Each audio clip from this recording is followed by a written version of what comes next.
Good evening, everyone. We are going to be starting in about 2 or 3 minutes. This is just a quick sound check for you to check your audio.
Good evening, everyone, and welcome to our Grade 6 Parent Information Night. I'm Jerry Heffernan, Principal of MUCC, and with me on my left, Mr. Jeff Peterson, Vice Principal of MUCC, and to my right, Mrs. Michelle Struby-Hauser, Principal at MUCC. The purpose of tonight is to give you an opportunity to hear some things about MUCC and hopefully answer some questions and maybe to alleviate any concerns you have as we start in the fall. One of the things we're disappointed about tonight is that we're still not doing this in person, and one of the things that we always enjoy about tonight is meeting former grads that we actually taught because we've been here so long. And on that note, since we have been here so long, we will interrupt each other quite often and try to finish each other's thoughts. So bear with us as we go through this evening.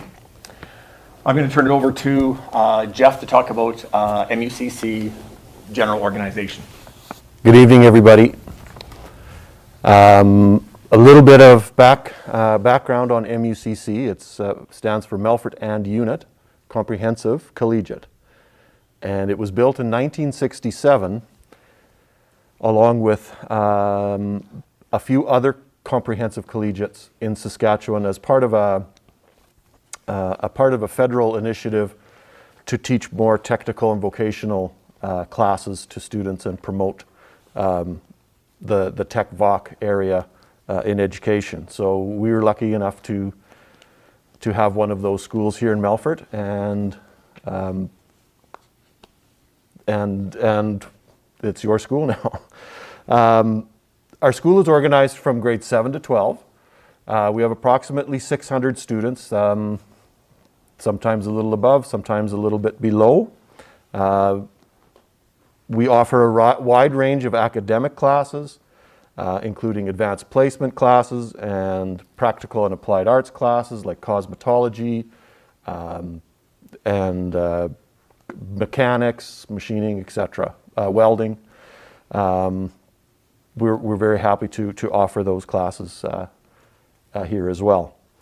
Our middle years students, grades 7, 8, and 9, are organized into homerooms. And so I'm just going to talk a little bit about homeroom organization. So grades 7 to 9s are placed in homerooms, which means that they'll move around as a group. They'll have the same cohort of students with them all the time. with the exception being in grade 7, their arts ed class and their band class. Next year, we have 4 grade 7 homerooms. We have 95 grade 7s coming. So we will be dividing them into 4 homerooms, A, B, C, and D, and those will be posted on the windows at the main entrance of the school the first day of classes. Michelle? They are given a timetable on the first day, and if you were able to get the agenda, we're on 3C, and there's an example of a semester 1 and a semester 2 timetable. If you had students that were with us previous, in grade 7, they used to have a 2-day timetable. We're trying something new next year. We are going to try everything semesterized. So they will have math and English all year long.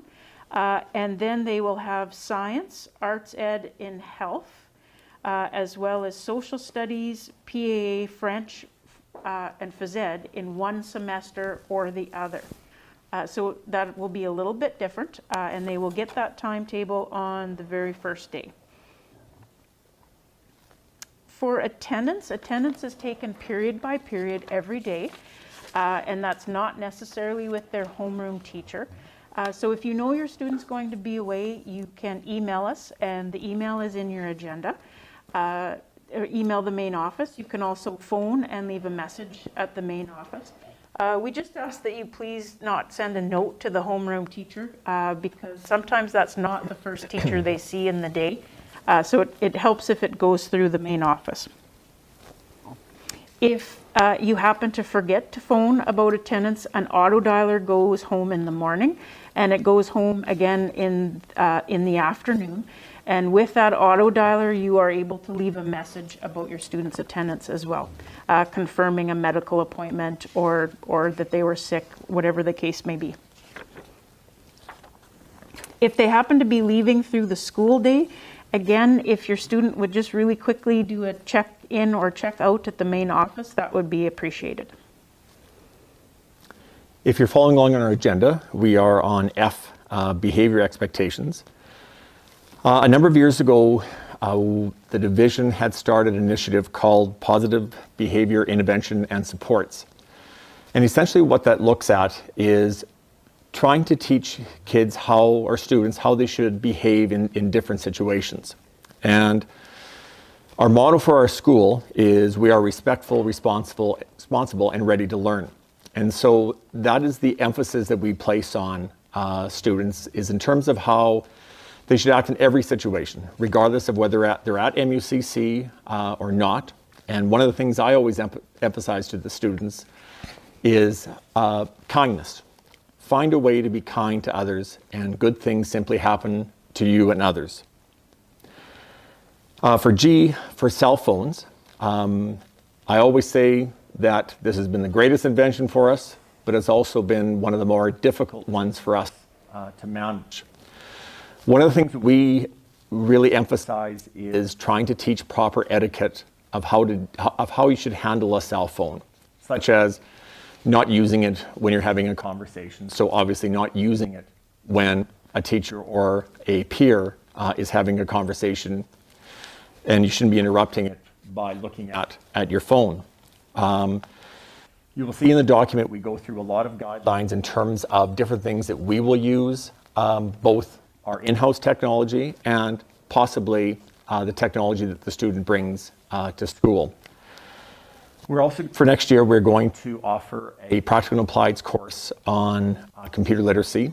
And within that, we will also talk about, in terms of their digital portfolio or what they're leaving on the web or on social media for others to see.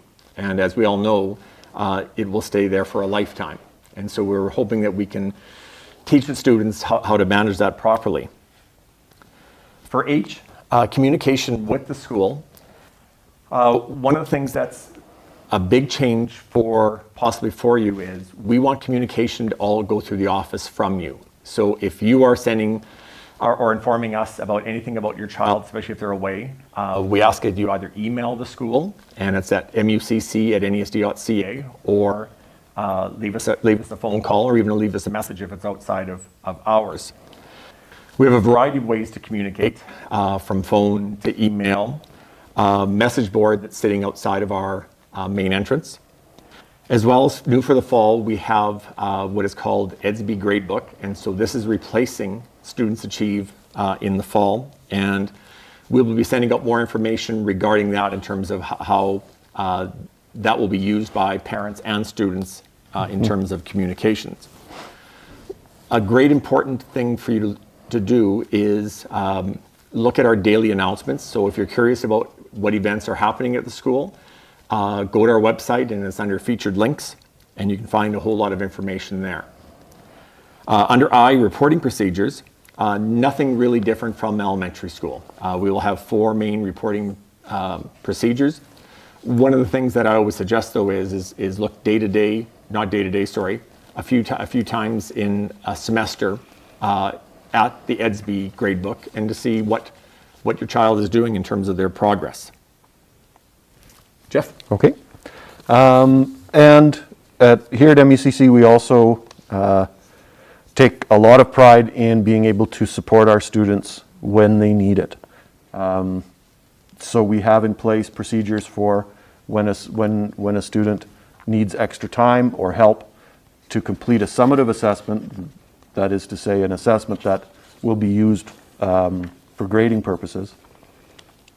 We have responses to those situations in place where we can get help and extra time for those students to be able to produce a quality assessment for them. So we do have support systems here for them, and we are very cognizant of where our students are at, when they will need support, and we have systems to get that support to them.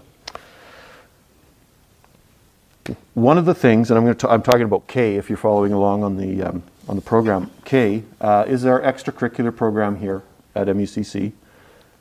It's quite extensive. We have everything in athletics, from football to badminton to track and field, volleyball, basketball, archery, lots of different athletic programs, and lots of other clubs too. Things like drama, art club, book club, yearbook, tech club, which is very popular. Please encourage your child to look for an opportunity to join something at school. It makes the experience so much more rewarding. The friends they make, the interests they develop can foster a lot of curiosity in kids, and it's a very positive place to be when they're part of something extra. So look to join something with extracurricular right off the bat. We also have intramurals. Every morning the gym, we hope to have the gym. This is, in past years, we've had the gym open from 8:15 to 8:55 to provide students an opportunity to play, move around, shoot some baskets, play some volleyball or whatever in the morning time instead of any downtime. It's proven to be very popular. We also have an intramural program for grades 7, 8, and 9, which runs at lunch, and more information will be given to your student when they start school about intramurals. Noon hour procedures. Okay. This is item letter M on the program. Noon hour procedures. As we are an open campus, and as we are assuming we will have few to no restrictions opening in the fall, students will eat their lunch in the cafeteria. That is, if they eat lunch here. If they're going home for lunch, then obviously they would do that. We are an open campus, so students come and go without us, without us at lunch, without us giving permission. So please be aware of that. At noon hour, our small gym, our library study hall, Tutorial rooms are open for students to have access to during lunch. I'll hand it over to Michelle, who's going to talk about the Student Handbook now. Now, when Jerry made the comment about interrupting one another, that was for me, because I'm the interrupting one. So I didn't interrupt, but I'm going to just go back for a moment to communication. Just a couple little things. We also do have a school Twitter account. It's under Comet News, and I know a lot of our parents follow that. We also have an Instagram account, Comet Achievements. Mm-hmm. And the students tend to follow that, but we do highlight a lot of our activities on both of those accounts, so feel free to join. Both of them also are highlighted on our homepage. And our homepage, that mucc.nesd.ca, is really a one-stop shop for everything. There's daily announcements, there's messages, the cafeteria menu is on there. Anything you could possibly need is on that homepage, including our student handbook and things like that. So please feel free to go through there. Links to pretty much every program we use can be found there. So I just kind of wanted to go back and mention that. Also with extracurricular, a lot of our different extracurricular clubs have links on that homepage as well.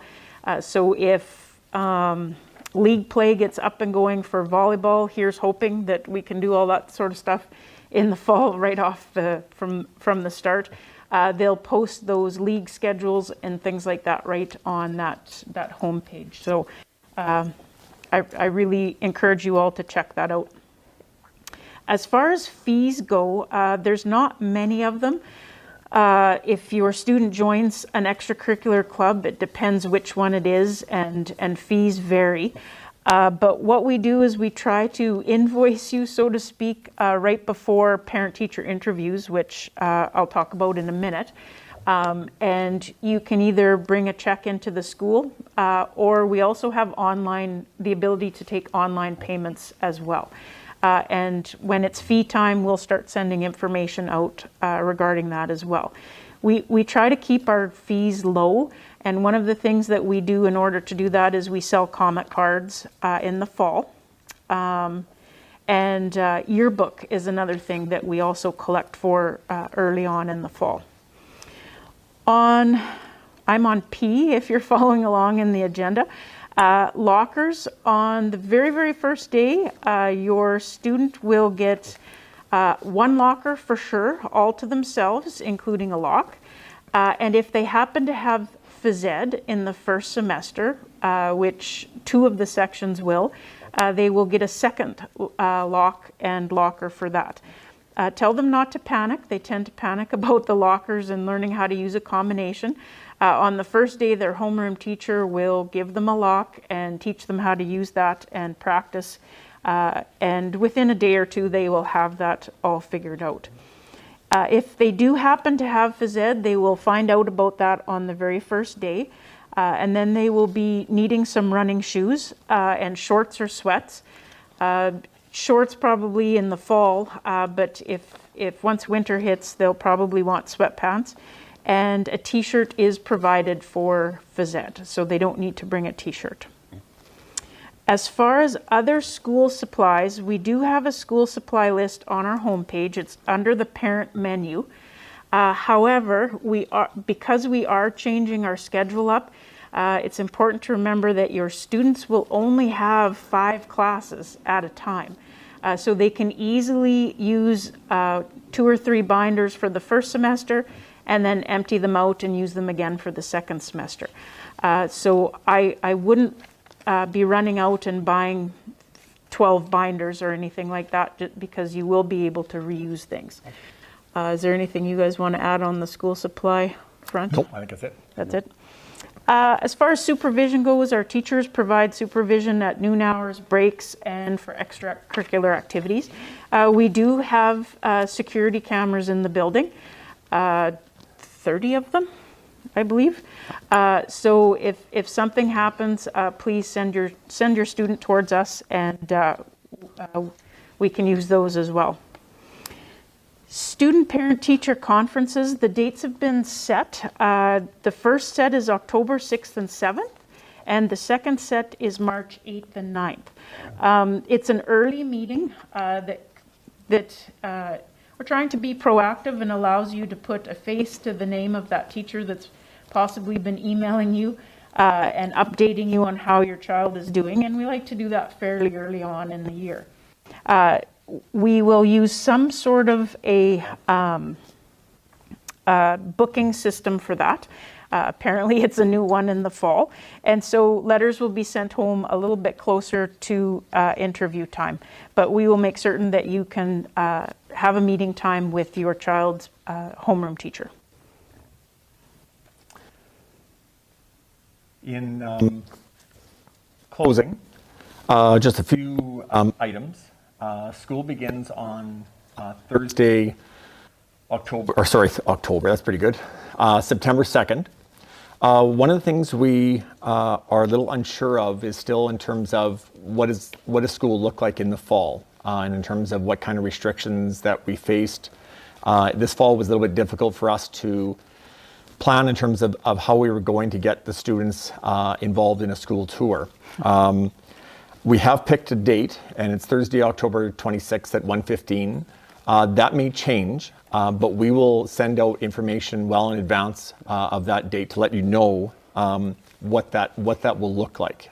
This past year, we actually had the students' homeroom teacher contact them directly and then come in for an hour one afternoon and just give them a chance to see the school again. And parents, again, are also welcome to come to that. On opening day, if we are back to normal, the students will simply come on opening day, and we will explain to them where they're supposed to go when they arrive that morning. And there's lots of people involved around at that time, and so there's nothing to be nervous about. Typically, parents do not come with them because they are now 12 and they are all growing up. Feel free if you think you need to, and that's just fine. If you have questions, feel free just to give one of us a phone call or send an email to our generic email address, which is mucc@nesd.ca, because you may have something, a general question, you may have something that's personal to your child. We do lots of transition information with as far as the elementary schools go, but if there's something that's pertinent that you would like us to know, feel free to contact us. Have we missed anything? Oh, probably. Probably. Okay. But that's what the questions do, right? Absolutely. Yeah. So, yeah. So thank you very much for joining us virtually. We really hope to do this again in the fall and in person. And so, again, feel free to contact us if you need anything. And again, thank you for joining us. Good night. Good night. Thank you.